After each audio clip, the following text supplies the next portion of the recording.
नमस्कार दोस्तों, मैं जितेंद्र शर्मा। अब अपन बायोलॉजी के अंदर, जीव विज्ञान के अंदर जो बात करेंगे वो अगला टॉपिक होगा अनुवांशिकी की बात करेंगे, अनुवांशिकता की बात करेंगे, जेनेटिक्स की बात करेंगे कि जेनेटिक्स क्या होता है आखिर। अपन ने प्रीवियस लेक्चर में, प्रीवियस क्लास में, प्रीवियस वीडियो में अपन ने देखा था कि अनुवांशिक क्या है और किस तरह से मुख्य वर्क करता है, और अपन ने देखे थे डीएनए, आरएनए, और उसमें अपन ने ये भी देखा था गुणसूत्र के बारे में ना। अब जो अपन बात करने वाले हैं वो बेसिकली जो बात क्या है और किस तरह से कार्य किया जाता है दोस्तों। तो चलिए हम बात कर रहे हैं अब अनुवांशिकता का, ठीक है ना, जिसे हम क्या कहते हैं, अनुवांशिकी। अनुवांशिकी,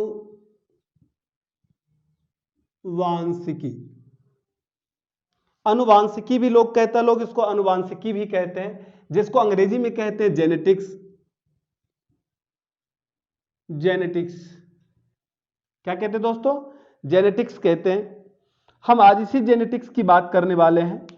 बेसिकली जो अपना अपना अध्ययन होगा वो होगा इसी का आज। तो चलिए हम बात कर रहे हैं अपन आज नए टॉपिक के सिरे के साथ, जेनेटिक्स की। सर्वप्रथम मैं आपको इंट्रोडक्शन बता दूं, परिचय बता दूं इसके बारे में, ये क्या है, किस तरह से किया जाता है, किसने इनके बारे में बताया। जीव विज्ञान की वह शाखा जिसमें सभी सजीवों के लक्षणों की वंशागति एवं विभिन्नताओं का अध्ययन किया जाता है, उसे ही अनुवांशिकी कहते हैं दोस्तों। किसे कहते हैं अनुवांशिकी? अनुवांशिकी किसे कहते हैं दोस्तों? जीव विज्ञान की वह शाखा, कौन सी शाखा? वह शाखा जिसके अंतर्गत सभी सजीवों की लक्षणों की या उनकी विभिन्नताओं की अध्ययन किया जाता है, उसे ही हम अनुवांशिकी कहते हैं दोस्तों। क्या कहते हैं? अनुवांशिकी कहते हैं। अनुवांशिकी यानी इसकी बात किया जाए, अनुवांशिकी शब्द का प्रयोग सर्वप्रथम किसने किया, आपसे पूछा जाए कि अनुवांशिकी शब्द का प्रयोग सर्वप्रथम किसने किया, तो बेटसन ने किया था दोस्तों। क्या कहा उन्होंने? बेटसन ने क्या कहा? अनुवांशिकी शब्द में जेनेटिक्स शब्द का सर्वप्रथम उन्होंने प्रयोग किया था। किसने? बेटसन ने। तो अपन लिख सकते हैं बेटसन ने। जेनेटिक्स शब्द का सर्वप्रथम प्रयोग करने वाला जो व्यक्ति था, जो वैज्ञानिक था, वो बेटसन था दोस्तों। और उन्होंने 1906 ईस्वी की बात करें, 1906 की बात करें अपन, कि अनुवांशिकी को जेनेटिक्स नाम दिया था। किसने नाम दिया था? बेटसन ने नाम दिया था। अनुवांशिकी क्या है? अनुवांशिकी क्या है दोस्तों? तो जीव विज्ञान की वह शाखा जिसके अंतर्गत सभी सजीवों की लक्षणों की या उनकी विभिन्नताओं की अध्ययन किया जाता है दोस्तों, उसे हम क्या कहते हैं? अनुवांशिकी कहते हैं दोस्तों। क्या कहते हैं? अनुवांशिकी कहते हैं। अनुवांशिकी लक्षण भी होते हैं दोस्तों। क्या होती है? अनुवांशिकी लक्षण भी होती है। अब अनुवांशिकी लक्षण की भी बात कर लेते हैं कि लक्षण किस प्रकार की बात करें। पीढ़ी संचरण होने वाले, पीढ़ी दर पीढ़ी संचरण होने वाले की बात करेंगे अपन, ठीक है ना। सजीवों में, किसमें?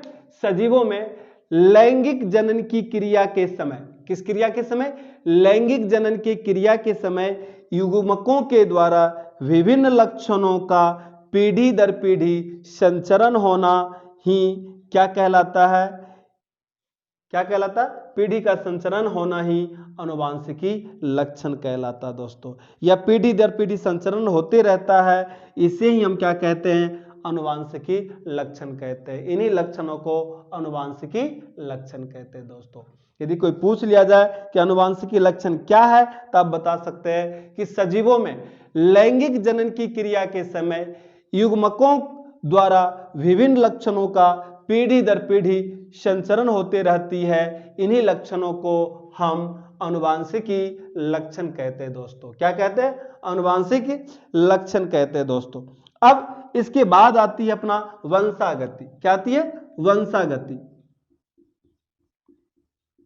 हेरिडिटी कहते हैं दोस्तों इसको। क्या कहते हैं इंग्लिश में? हेरिडिटी। यदि अपने से पूछा जाए तो आप आसानी से जवाब दे सकते हो कि इसको हम क्या कहते हैं? हेरिडिटी। क्या कहते हैं? हेरिडिटी।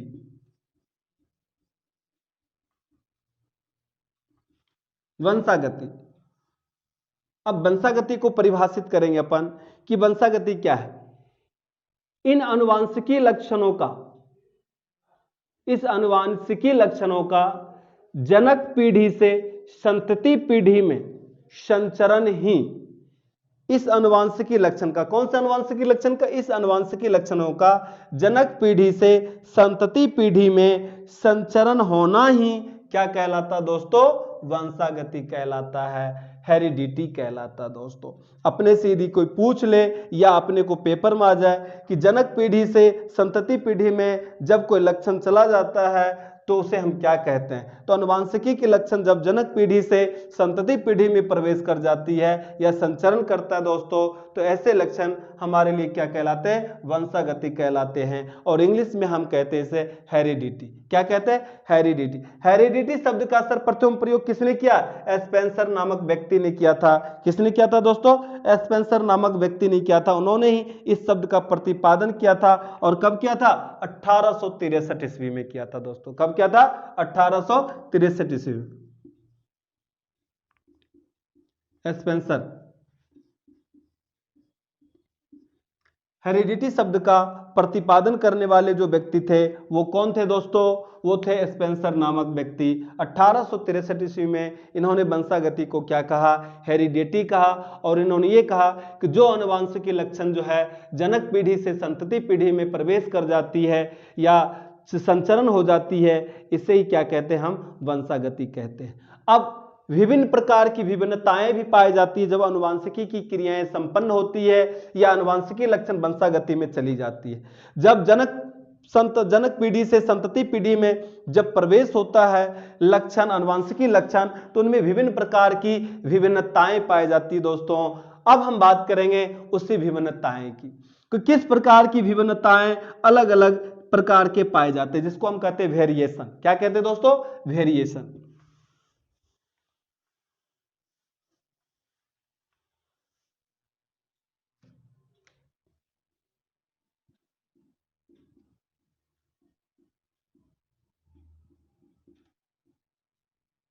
विभिन्नताएं,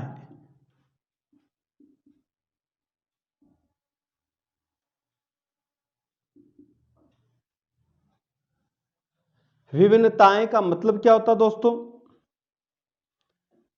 लैंगिक जनन के दौरान जो जीन विनिमय होने के कारण एक ही जाति के सजीवों के मध्य परस्पर विभिन्नताएं पाई जाती है, अंतर पाई जाती है, उन्हें विभिन्नताएं कहते हैं दोस्तों।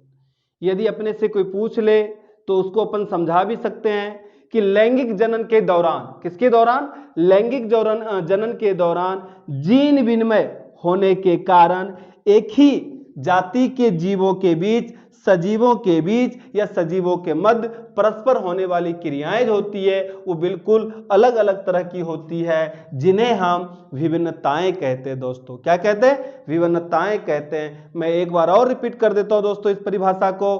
क्या है परिभाषा, कि लैंगिक जनन के दौरान, किसके दौरान, लैंगिक जनन के दौरान जीन विनिमय होने के कारण एक ही जाति के जीवों में, सजीवों के मध्य परस्पर जितनी भिन्नताएं पाई जाती है, अंतर पाई जाती है, उसे ही कहते हैं विभिन्नताएं।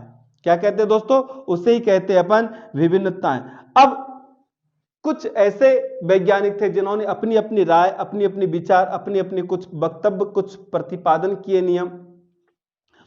सर्वप्रथम जिन्होंने आनुवांशिकी के लक्षण को पहचाना, आनुवांशिकी के लक्षण को पहचान कर उनका नाम दिया, बताया कि आनुवांशिकी लक्षण होता है, उसे हम कहते हैं ग्रेग जोहान मेंडल। तो इसीलिए हम अब इनकी जितनी भी परिकल्पनाएं होती है वो मेंडल बाद में पढ़ेंगे दोस्तों। किसमें पढ़ेंगे, मेंडल बाद में। आपसे भी पूछा भी जाता है कि मेंडल बाद क्या होता है, किस प्रकार से काम करता है। तो मैं आपको बता दूं, ग्रेग जोहान या ग्रेग जॉन मेंडल जो था, उन्हें हम आनुवांशिकी का जनक कहते हैं, पिता कहते हैं। इन्होंने ही सर्वप्रथम पादप में इस जेनेटिक्स को देखा था, जेनेटिक आनुवांशिकी के लक्षण को पहचाना था।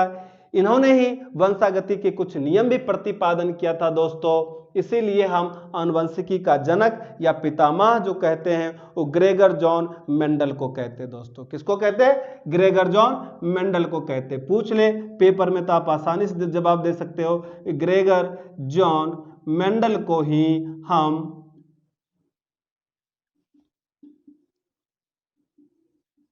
आनुवंशिकी का जनक कहते हैं। क्यों कहते हैं दोस्तों? क्योंकि उन्होंने पादप में सबसे पहले क्या देखा था? आनुवंशिकी के लक्षण को पहचाना था दोस्तों। इन्होंने कुछ वंशागति के नियम भी प्रतिपादित किया है, जिसे इन्होंने नाम दिया मेंडलवाद। क्या नाम दिया दोस्तों? इन्होंने नाम दिया मेंडलवाद। कुछ मेंडलिज्म कि मेंडल कब किस प्रकार से, इन्होंने सर्वप्रथम जो मेंडल था, ग्रेगर जॉन मेंडल जो था, वो ग्रेगर जॉन मेंडल ने सर्वप्रथम उद्यान के मटर पर किए गए प्रयोगों के परिमाण में या परिणाम के आधार पर आनुवंशिकता के नियमों का प्रतिपादन किया था। उन्होंने ही इसे मेंडलवाद कहा था दोस्तों। क्या कहा था? मेंडलवाद कहा था। अब इनसे संबंधित जो थी मेंडलवाद की पुनः जो खोज की गई दोस्तों, वो और भी कुछ वैज्ञानिक थे, उन्होंने भी इनको पुनः अलग अलग अपने अपने ढंग से अपने अपने परिभाषा में दोबारा सन 1900 में मेंडलोव का नियम का पुनः खोज करके उनको अच्छी तरह से इंप्रूवमेंट करके, या आप कह सकते हो उसको मॉडरेट करके फिर प्रस्तुत किया उनके दोस्तों कि नहीं, उन्होंने जो आनुवंशिकी के बारे में जो बताया ग्रेगर जॉन मेंडल, उनके नियम इस प्रकार से होनी चाहिए थी और इस प्रकार से हुई होगी। तो चलिए हम बात करते हैं अब कुछ आनुवंशिकी से संबंधित शब्दावली की। किसकी बात करते हैं? आनुवंशिकी से संबंधित शब्दावली की बात करते हैं दोस्तों। आइए हम बात कर रहे हैं अब आनुवंशिकी से संबंधित शब्दावली की।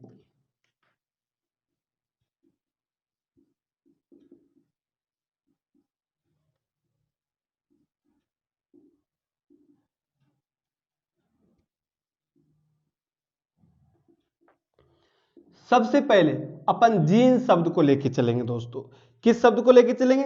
जीन शब्द को लेके चलेंगे कि जीन क्या है, यह किस प्रकार जेनेटिक्स में अपना महत्वपूर्ण रोल, अपना महत्वपूर्ण भूमिका अदा करता है दोस्तों।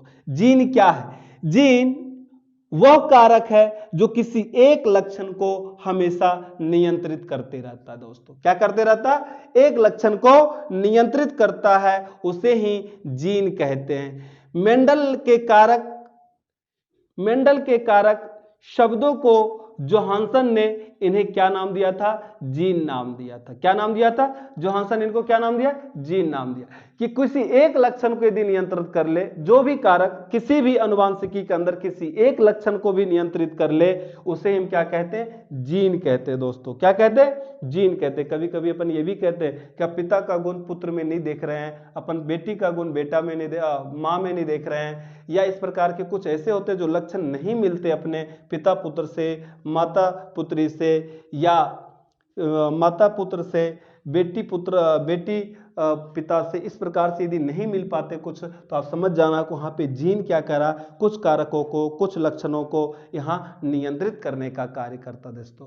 तो जीन क्या है? वो कारक जो एक लक्षण को नियंत्रित करता दोस्तों, उसे क्या कहते? जीन कहते दोस्तों। क्या कहते? जीन कहते। इसमें से कुछ युग्म विकल्पी भी होते हैं।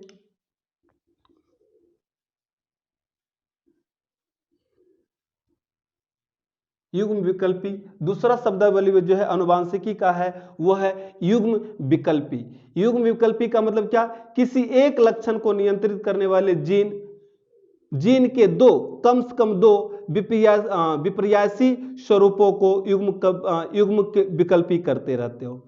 जैसे पौधे को लंबाई को नियंत्रित करने वाले, यदि पौधे की लंबाई को नियंत्रित कर लिए, वो छोटा है, लंबा हो रहा तो उसको आप छोटा कर दो। इस प्रकार के जो होती है को दो युग्म विकल्पी को नियंत्रित करने का कार्य करता है, उसे कहते हैं युग्म विकल्पी। मान लिया जाए कोई छोटा है कोई बड़ा, लंबे पौधे को कैपिटल टी से डिनोट करते हैं और स्मॉल पौधों को छोटे टी से डिनोट करते हैं। अब उनको नियंत्रित करने का जो कार्य करता है उसको क्या कहते हैं? युग्म विकल्पी कहते हैं दोस्तों। अब हम बात करेंगे सब युग्मजन्य का।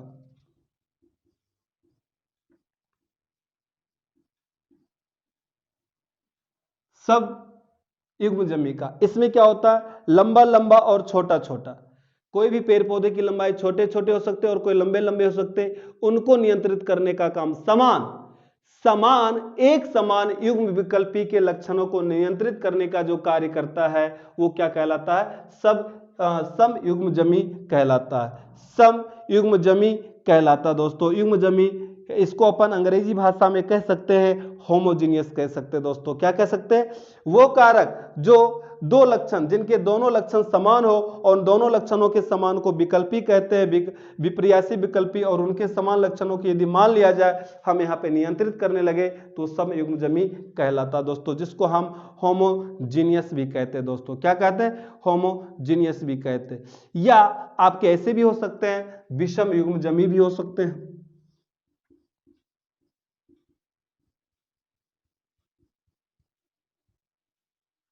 विषम युग्मजमी मतलब क्या, मान लिया जाए लंबा और छोटा इसको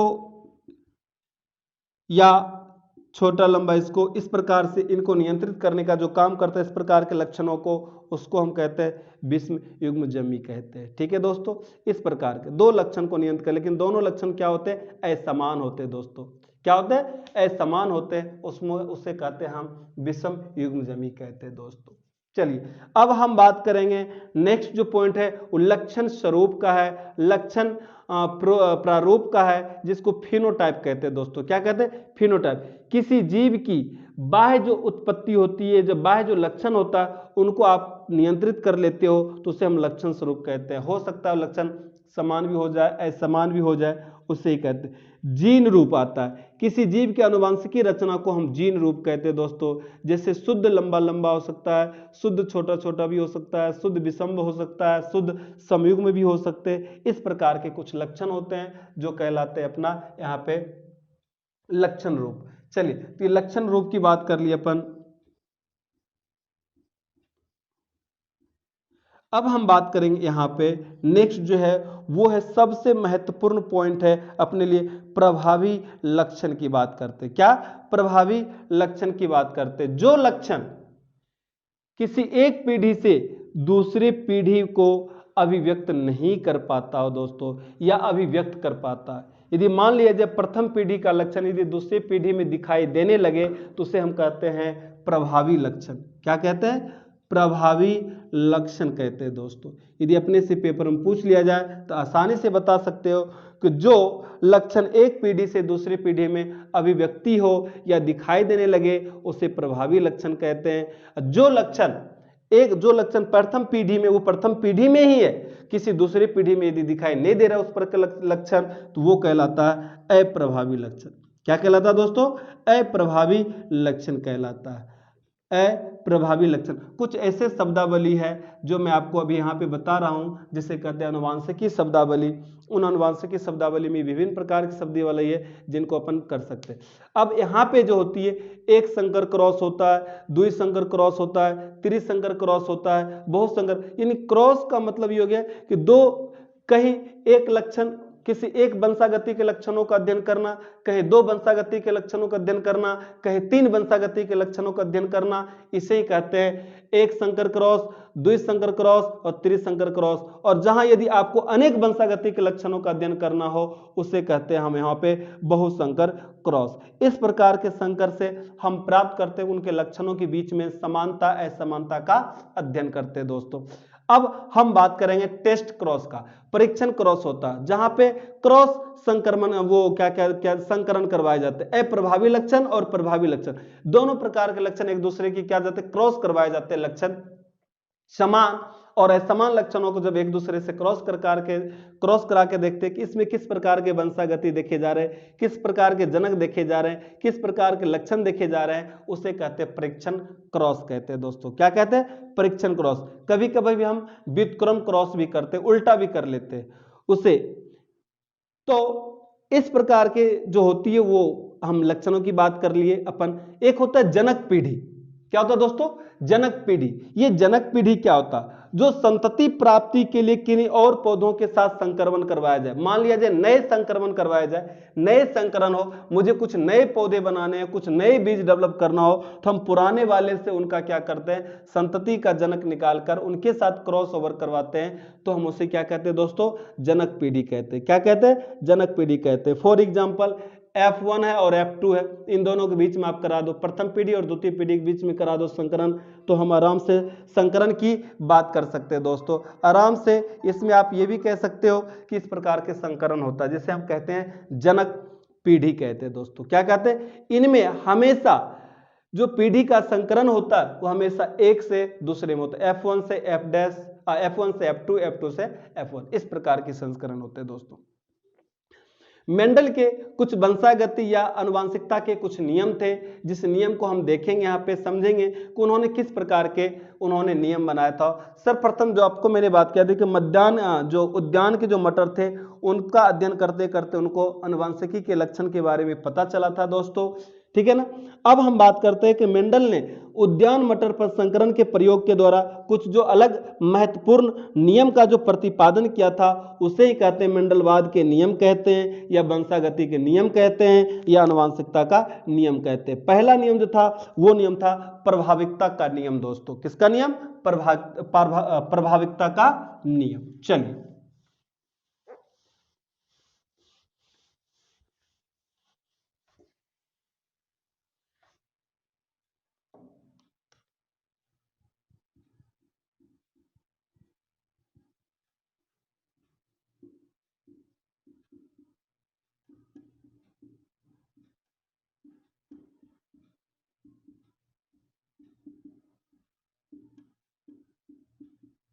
का नियम।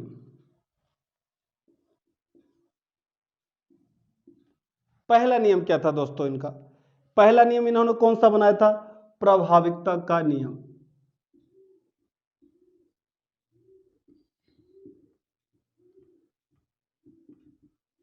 किसका नियम? प्रभाविकता का नियम, या प्रभाविता का नियम भी बोल सकते हैं दोस्तों। प्रभाविता का नियम ही लिख लो आप। दूसरा नियम इन्होंने जो बनाया था उसे कहते थे पृथक्करण का नियम। क्या कहते हैं? पृथक्करण का नियम।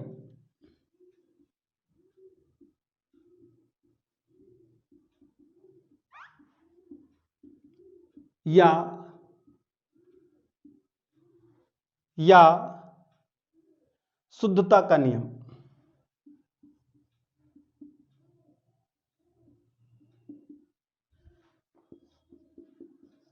तीसरा नियम जो था दोस्तों वो था यहां पे क्या कहते हैं? अपव्यूहन का नियम भी बोल सकते हो। किसका नियम बोल सकते हैं? अपव्यूहन का नियम। इंडिपेंडेंट, स्वतंत्र अपव्यूहन का नियम। स्वतंत्र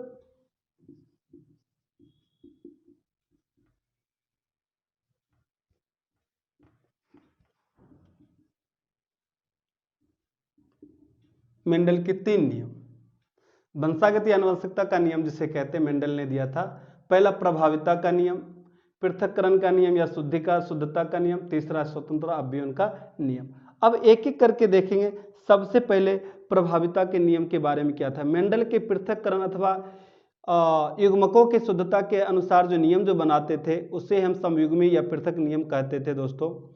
यहाँ जो सबसे पहले प्राथमिकता की बात करें, प्रभाविता का जो नियम है दोस्तों, वो प्रभाविता का नियम किस प्रकार की है, ये नियम कितना लागू था, ठीक है ना, वो अपन डिस्कस कर लेते हैं। सर्वप्रथम इस नियम के तहत क्या क्या देखा गया था दोस्तों, और क्या समझा गया था? क्या समझा गया था नियम कि नियम किस प्रकार से बनाया गया, कि ये प्रभाविकता का नियम और ये नियमों की बात में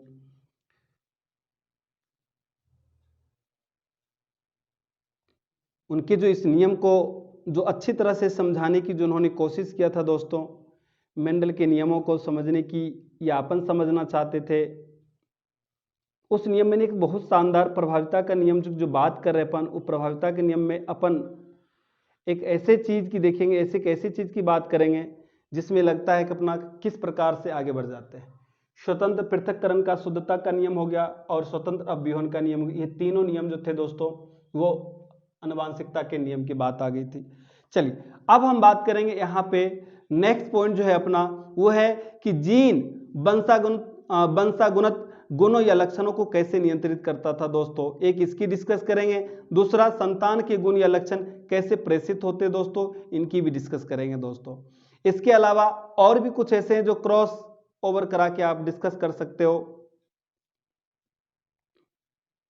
मान लिया जाए अपने गुण को मेंडल का प्रयोग से यदि अपना समझे कि आनुवांशिकता का व्यापक सिद्धांत प्रतिपादन या इनका सिद्धांत किस प्रकार से रखा गया, किस प्रकार से लागू किया गया, पहले जो प्रभावी नियम को दिखाया गया था। मान लिया जाए दोस्तों कि बीज का आकार प्रभावी गुण में देखें तो गोलाकार हो सकता है, और प्रभावी गुण के अंदर देखने जाए तो झुर्रियों वाला बीज हो सकता है। अप्रभावी के अंदर बीज पत्र का रंग देख लिया जाए तो यहां पे आपका गोलाकार जो वो पीला हो सकता है दोस्तों, और अप्रभावी में देख सकते हैं अपन हरा। इस प्रकार के कुछ अपन जो होते हैं वो इनके आनुवांशिकी लक्षणों का पहचान किया था दोस्तों। माता पिता में भी जो पीढ़ी दर पीढ़ी आसानी से जो संचरित होने वाले जो गुण होते हैं उसे हम आनुवांशिकी गुण कहते हैं दोस्तों। क्या कहते हैं? आनुवांशिकी गुण कहते हैं। और आनुवांशिकी गुणों के संचरण की प्रक्रिया एवं उसके कारणों का अध्ययन ही आनुवांशिकी कहा जाता था दोस्तों। ग्रेगर जॉन मेंडल को आनुवांशिकी का हम पिता कहते थे, क्योंकि इन्होंने ही आनुवांशिकता और आनुवांशिकी के सिद्धांत का प्रतिपादन किया था और उनके लक्षणों को उन्होंने पहचाना भी था दोस्तों। ठीक है ना, इसीलिए जो उन्होंने अलग से एक प्रभुत्व और एक स्वतंत्र एक वर्गीकरण का जो सिद्धांत दिया, जो आनुवांशिकी के विज्ञान का मौलिक आधार बनाया गया था, जो कारक बनाया गया था, वो मेन था दोस्तों गुणसूत्र। क्या था? गुणसूत्र। मेंडल द्वारा दिया गया जो कारक था दोस्तों, जो जीन जिसको गुणसूत्र का मुख्य घटक कहते हैं, उन्होंने ही आनुवांशिकी गुणों का वाहक माना गया है या वाहक करता है। उन्होंने बताया था कि जीन गुणसूत्र का मुख्य घटक है जो आनुवांशिकी गुणों का वहन करता है, आनुवांशिकी गुणों का वहन करता है। और माता पिता के अंदर जितनी भी आनुवांशिकता का गुण संतति गुण जो देखे जाते दोस्तों, पुत्र पैदा लेना, बेटा क्या कहते पुत्री का पैदा होना, ये सारे के सारे गुण अपन आनुवांशिकी के तहत देख रहे थे। तो आज के टॉपिक में अपन ने देखा आनुवांशिकी के बारे में, और आनुवांशिकी में जो मुख्य पॉइंट था अपना अभी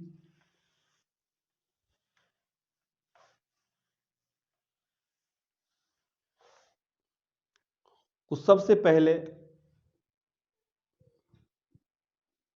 जीन गुणसूत्रों का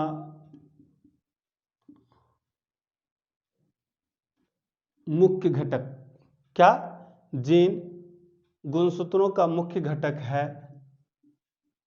जो क्या करता है दोस्तों, जो आनुवांशिकी गुणों का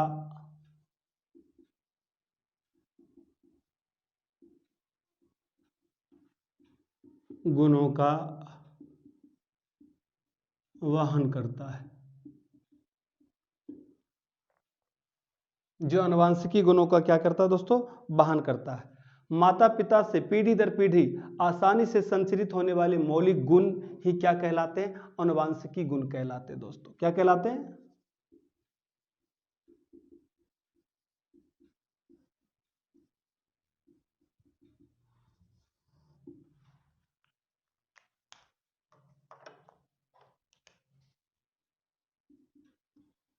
माता पिता से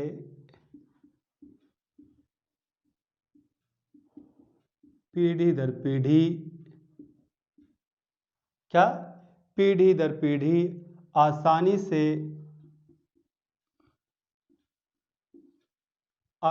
से संचरित होने वाले मौलिक गुण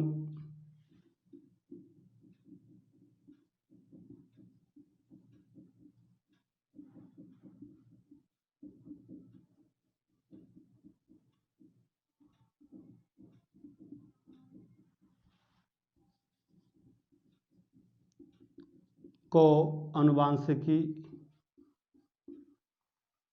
गुण को ही आनुवंशिकी गुण या मौलिक गुण को आनुवंशिकी गुण कहे जाते हैं, ठीक है ना। ऐसे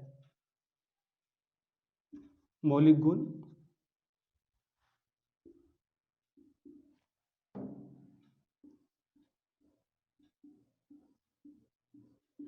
कहलाते हैं दोस्तों।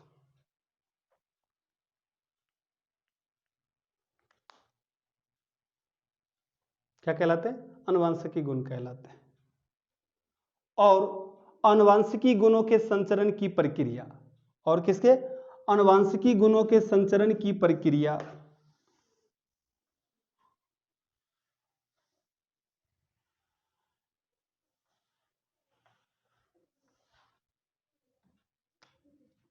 और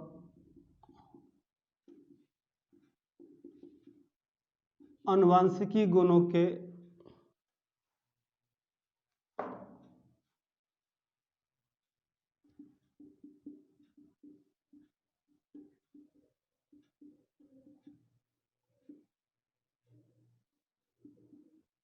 संचरण की प्रक्रिया एवं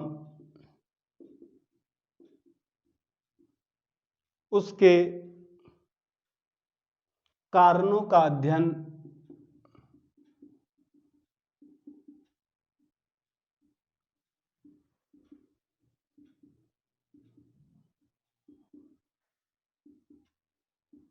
कारणों का अध्ययन क्या कहलाता है दोस्तों?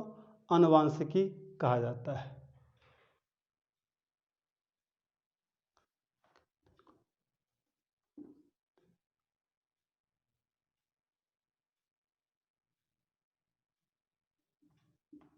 को ही आनुवंशिकी कहा जाता है। क्या कहा जाता है दोस्तों? आनुवंशिकी कहा जाता है।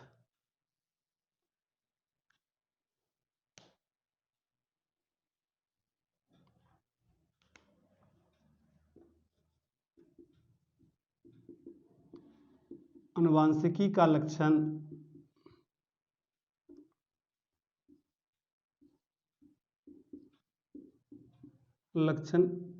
के बारे में सर्वप्रथम ग्रेगर जॉन मेंडल ने उद्यान यानी बगीचे, मटर पर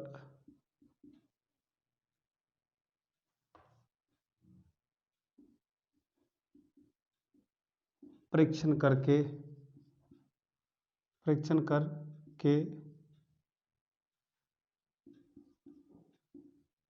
सिद्ध किया था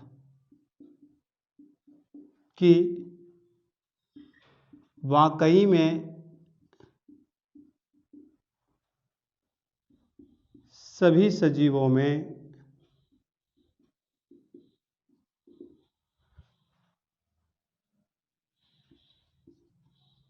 कुछ न कुछ आनुवंशिकी की लक्षण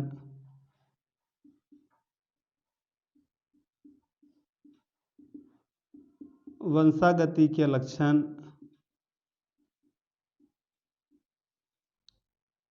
मिलते हैं, ठीक है। कुछ न कुछ लक्षण मिलते हैं दोस्तों, ये लक्षण मिलना भी चाहिए, ये लक्षण मिलना भी चाहिए। चलिए, तो ये हो गया अपना आनुवंशिकी के बारे में, जेनेटिक्स के बारे में बात कर ली। पेपरों में जो क्वेश्चन का तरीका होता, जो जिस प्रकार का पैटर्न पूछा जाता, उस पैटर्न की अपन ने डिस्कस कर लिए। आज के अपना टॉपिक आनुवंशिकी का जो चैप्टर है यही समाप्त होता है।